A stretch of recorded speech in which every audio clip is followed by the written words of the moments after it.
Զանգերը հնչել են վաղուց, զանգ կախող չկա, կաթողիկոսի հրաժարականի պահանջ, սրբազանների կալանավորում, կոմպրոմատներ, գաղտնալսումներ, նորոքիչ թե շինիչ լարում հայ առաքելական եկեղեցու և Փաշինյանի միջև։ Վերջին իրադարձությունները, փաստերը, ինչից սկսվեց ամեն ինչ և որտեղ է մեր վերջին ամրակետը։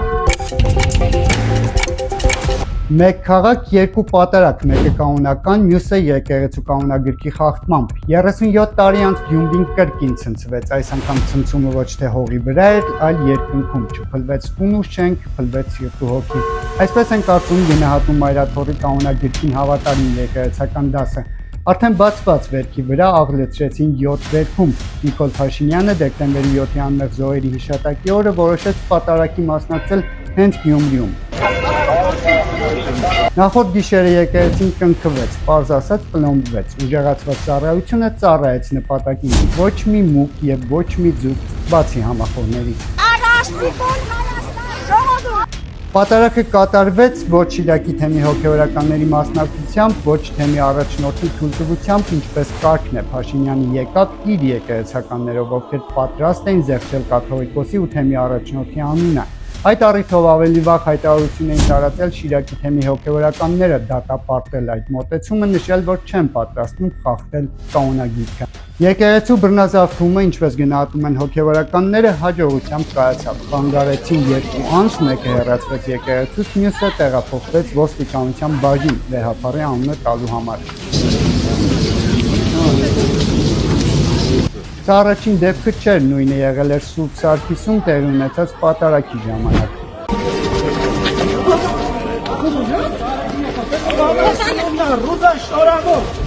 Վեհափառի անվան զեղչումը դատապարտեցին Արագածոտնի թեմի հոգևորականները, հեռակակարգով եկեղեցու դեմ արշավը դատապետեցին Ռուսաստանի և Նոր Նախիջևանի, Իսրայելի, Հունաստանի, Ուկրաինայի, Կրասնոդարի թեմի առաջնորդները։ Իրենց աջակցությունը հայտնեցին Տավուշի, Գուգարաց, Ամերիկայի արևելյան ափի թեմերը։ Հրապարակվեց 27 եպիսկոպոսների հայտարարությունը, վտանգավոր են համարում ներեկայացական հարցերի լուծումը տեղափոխել քաղաքական հարթություն։ Բայց փնտրողը գտնում է, չնայած Շիրակի թեմի անվերապահ աջակցությանը, Բագրատ Միքայել սրբազանների հայտարարությանը կալանավայրից, Նիկոլ Փաշինյանը փնտրեց ու գտավ լուծում, գտավ հոգևորականներ, որոնք պատրաստ են կանոնական խախտմանը, հետո չթաքցրեց, դիմում են բոլոր հնարավոր ձևերին ու մարդկանց, ծանոթ բարեկամից մինչև ԱԱՑ աշխատակից։ Դա կարող է ԱԱՑ աշխատող լինել, մյուս դեպքում կարող է որևէ տեղ աշխատող չլինել, երրորդ դեպքում կարող է ծանոթ լինել, չորրորդ դեպքում կարող է բարեկամ լինել։ Բայց զոհա կամ խաղասեղանին դրված դրույթը ավելի բարձր է։ Եկեղեցու շուրջ օղակը սեղմվում է, նռնակի օղակը քաշված է, Փաշինյանը անսասան է, եկեղեցին երերուն վիճակում։ 3+1 չհաշված մնացածը արդեն 4 բարձրաստիճան հոգևորական կալանավորված է, վերջինը հերթում կամ 4-րդ ժամանակագրության արշակ սրբազաններ։ Կանչեցին քննչական հայտնի տեսանյութի մասով, քննչականի մուտքից տարան մեկ ուսանու մուտք թմրամիջոցների իրացման մեղադրանքով։ Որոշումը ընդունվեց մի քանի ժամում, մեղադրանքի բովանդակությունն ու փաստացիությունը ըստ նրա փաստաբան Արսեն Բաբայանի մերժում են մեկ-մեկ ու չեն սիրում իրարու։ Քննչականը հենց ինքը արդեն իսկ հերքում է այդ հոդվածը, որովհետև նպատակը ոչ թե եղել է իրացնելը թմրամիջոցների, այլ թմրամիջոցը ինչ-որ տեղ դնելու միջոցով ինչ-որ անձի վարկաբեկելը։ Այս մասին հիշել են 2025-ի հուլիսին, քննչական խումբը կազմել են դեկտեմբերի 4-ին, կալանավորումը նույն օրը։ Հակագրությունը ինքնին վկայում է, թե երբ են տվել քաղաքական հանձնարարությունը։ Արշակ եպիսկոպոսը այն քչերից էր, ով պարբերաբար կտրող ծակող հայտարարություններ էր անում իշխանության հարցին։ Պայքարում է եկեղեցու դեմ հավիտենական դատապարտության ու ամոթի խարանով պիտի հիշի պատմության մեջ։ Արշակ սրբազանին կալանավորեցին, երբ հայրապետը այստեղ չէր, գործուղման էր Շվեյցարիայում և Ֆրանսիայում, որտեղ բավականին ջերմ դիմավորեցին նրան։ Նրան արդեն հայրենիքում օդանավակայանում հավաքվեցին դիմավորելու հարյուրավոր մարդիկ ի նշան պաշտպանության և աջակցության։ Վեհափառը զուսպերի գնահատականներում դատապարտեց Արշակ սրբազանի կալանավորումը, աղոթեց հանուն եկեղեցու և հայ ժողովրդին։ Օրհնյալ Տեր մեր Հիսուս Քրիստոս, ամեն։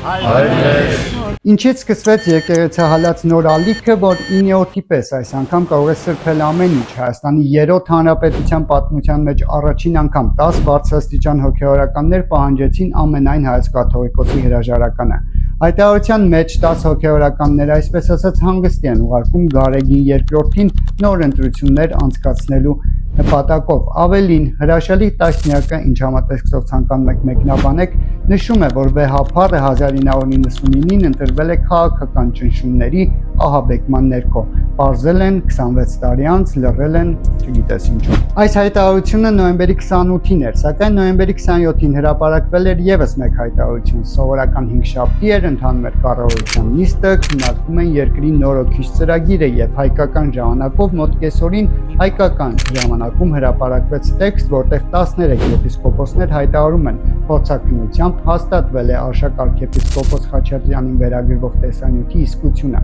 Կարևոր է, որ այդ պայն քննչական կոմիտեն դեռ պաշտոնապես չէր հրապարակել փորձաքննության արդյունքը եւ դա արեց մոտ 24 ժամ անց, եւ դեռ հայտնի չէր այս հայտարարության իսկությունը, դրա տակ ստորագրողների եւ անստորագիրների համաձայնությունը Նիկոլ Փաշինյանը կառավարության նիստից հետո ճեպազրույցում հայտարարեց, որ պատրաստ է հանդիպել եպիսկոպոսների հետ։ Սրբազան հայրերի համաձայնության դեպքում հենց այսօր նրանց կհրավիրեմ հանդիպման։ Ինչևէ ուրբաթը շաբաթից շուտ եկավ, եկեղեցին կառավարության տուն եկավ։ Հանդիպումը կայացավ, կառավարության շենքում հայտնվեցին 8 եպիսկոպոս, շարքով, կարգով ողջունեցին Նիկոլ Փաշինյանին, լսեցին երախտագիտության խոսքեր։ Ուզում եմ շնորհակալություն հայտնել ձեզ ձեր սկզբունքային դիրքորոշման համար, որ դուք այսօր արտահայտել եք։ Ուշ, բայց Փաշինյանի ժամանակով ոչ ուշացած հրաժարականի պահանջի հաջորդ օրը առավոտյան Նիկոլ Փաշինյանը արդեն պատարագ էր մասնակցում, այս անգամ ոչ կարգալույց քահանաների մասնակցությամբ, ավելին նրան եղբայրաբար ողջունվեց Փաշինյանից բազմիցս անվանարկված Նավասարդ arczepiskopos Կճոյանը։ Այժմ եկեք դիտարկենք այն 8 հոգևորականներին, որոնք մասնակցել են Փաշինյանի հետ հանդիպմանը, ինչպես կասեր ժողովուրդը, այս ցանկում ամենաօդիոզը Նավասարդ arczepiskopos Կճոյանն էր, որին ժամանակին բազմիցս քննադատել է անձամբ Նիկոլ Փաշինյանը։ Մարդը Bentley ունենա, Mercedes-Benz ունենա, միլիոններ ունենա, անշարժ գույքեր ունենա, հազար ներողություն սիրուհիներ ունենա ու հանրությանը հաշվետվություն չտա, խելագարեք։ Նրան եւ նրա ընտանիքին պատկանող հայկական ժամանակերտը տասնյակ հոդվածներ է հրապարակել նրա թե հոգևոր եւ թե իրավական առումով անօրեն գործունեության մասին։ Ավելին, հանդիպման հենց հաջորդ օրը Telegram-ում հայտնվեց մի գաղտնալսում, որտեղ Կճոյանը հեռախոսազրույցում ինչ-որ բաներ է քննարկում Աֆրիկայում գրանցումների, վկայականների, դրանց տակ հայտնված ստորագրությունների մասին։ Պետք է այնպես լինի, որ մեր ասածը ճիշտ լինի։ Դե մեր ասածը սխալ է լինում, իսկ դրանց դառնում ենք 0։ Պետք է նշել, որ պարզ չէ մոնտաժված է թե ոչ, փորձակնություն չկա եւ անկեղծ ասած առանձնապես աղմուկը չբարձրացավ։ Փոխարենը մեծ աղմուկ բարձրացավ Արցախի թեմի առաջնորդի Տեր Վրթանես եպիսկոպոս Աբրահամյանի մասնակցության մասով։ Նրան մեղադրում էին Արցախը հանձնողի հետ հանդիպելու համար, ինչին նա արձագանքեց. Ես երբեք չեմ թողնի իմ հոտը։ Արցախի թեմի հոգևորականներն իրենց անհամաձայնությունը հայտնեցին առաջնորդի դիրքորոշմանը։ Մյուս բարձրաստիճան հոգևորականը Մասյացոտնի թեմի առաջնորդ Գևորգ եպիսկոպոս Սարոյանն էր, ով ամիսներ առաջ ուխտադրություն էր համարում իշխանություններին միանալը, հիմա նստած էր Փաշինյանի հետ միևնույն սեղանի շուրջ։ Հրաժարականի հայտարարությունից հետո համացածում հայտնվեց եւս մեկ հեռախոսազրույց, որտեղ ըստ Telegram-յան ալիքի հոգևորականը զրուցում է մեկ այլ հոգևորականի հետ, իբրև նրա կնոջ հետ կապեր ունենալու մասին։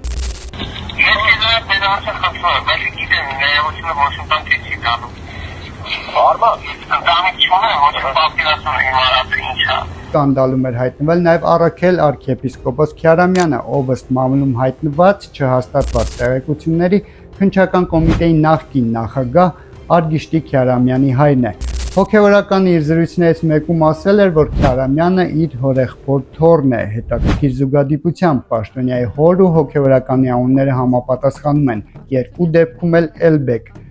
Հետաքրքրական է մեկ այլ փաստ, հոգևորականները, որոնք պահանջում են կաթողիկոսի հրաժարականը, այդ թվում նշելով մեջբերում են, որ հաճախ պաշտոնի են կոչվել միջակություններ, Բարոյական կասկածելի վարկ ունեցողներ մեջբերման ավարտը այդ 10-ից 8-ը թեմերի ղեկավարներ են դարձել, 6-ը եպիսկոպոս, 5-ը արքեպիսկոպոս Գարեգին II-ի ձեռնադրմամբ եւ կառավարման շրջանում։ Վերադառնանք հայտարարություններին։ Դեկտեմբերի 1-ին կալանավորված սրբազան Բագրատ arczepiskopos Գալստանյանը եւ Միքայել arczepiskopos Աչապահյանը հայտարարություն են տարածել պահանջելով կարգալույծ անել 10 ըստ նրանց դավաճան եպիսկոպոսներին։ Լավ, ինչ են ուզում իշխանությունները վեհապարից ու ինչու մեղադրում։ Դե ամենահայտնի մեղադրանքը կուսակրոնության ուխտի խախտումն է։ Այս մասին հայտարարվել է բազմիցս ամենաբարձր մակարդակով։ Այդ մասին դեռ որևէ փաստ չի ներկայացվել։ Կաթողիկոսը չի արձագանքել։ Սակայն այս ամենին ավելացել է եւս մեկ նոր հանգամանք ու կռվան։ Ըստ իշխանության ու նրանց շրջանակի կաթողիկոսը ծառայում է օտար պետության շահերին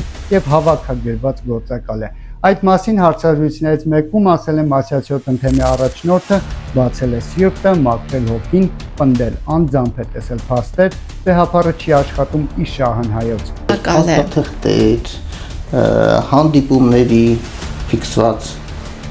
արձանագրություններ եւ այլն, ինչ ասեմ ձեզ։ Կարծիք կա ու այդ մասին խոսում են գրեթե բոլորը, որ հրաժարականի պահանջ ներկայացրած 10 եպիսկոպոսներին կոմպրոմատներ են ներկայացվել։ Այդ պատճառով մտափոխվել են դարձել Փաշինյանի բարենորոքիչ շարժման անդամներ։ Ամենամեծ կոմպրոմատը Կատրիջ Ներսյանի ուրախ վրա է։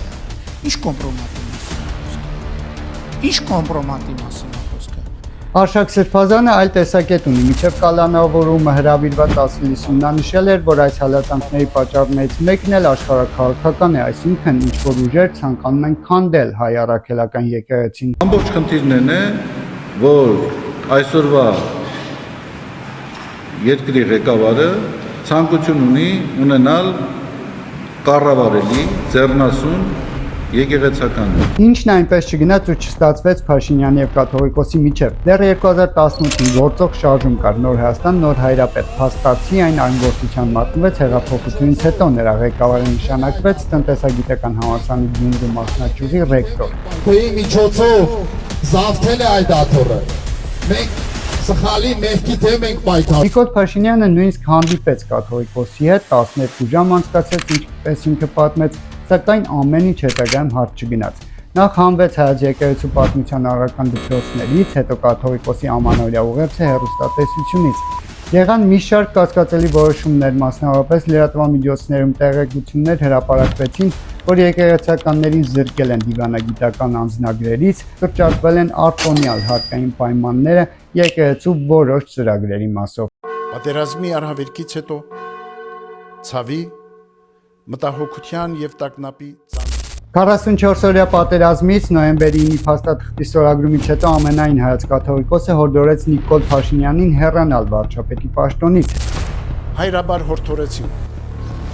անձնառություն ստանձնել։ Հետո եղավ Սրբազան շարժումը, որի արդյունքում այս տարվա հունիսի 25-ին կալանավորվեց Բագրատ Սրբազանը ահաբեկչության մեղադրանքով։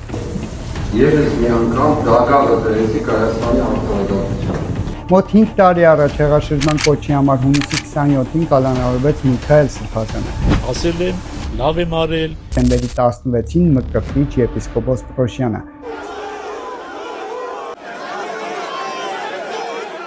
Ուժայինների այս գործողություններին զուգահեռ Նիկոլ Փաշինյանը ամեն օր ֆեյսբուքյան գրառումներ էր անում։ Բոլորդ հիշում եք քրակնգան որոշ բաներ անելու գրառումը, հետո որոշ բաներ ցույց տալու հայտնի ստատուսը, որոնք հայտնվեցին նույնիսկ միջազգային մամուլում։ Այս առումով գործող վարչապետն ու նրա թիմը կարծես միաբան են եւ չեն պատրաստվում զիջումների գնալ։ Կատրիջ Ներսյանը պետքա հեռանա, ես ամբյոնից ասել եմ, տարբերակ չկա։ Վեհապար Հայրապետն էլ կարծես դեռ դիմադրում է։ Ինչ կորոշի եկեղեցին, ինչ քայլեր կանի Փաշինյանը դեռ պարզ չէ, բայց այս պատերազմը դեռ շարունակվելու է։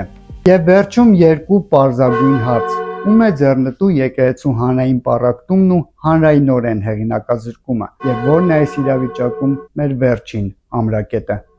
Եզրակացությունները թողնում եմ ձեզ, բաժանորդագրվեք, կհանդիպենք։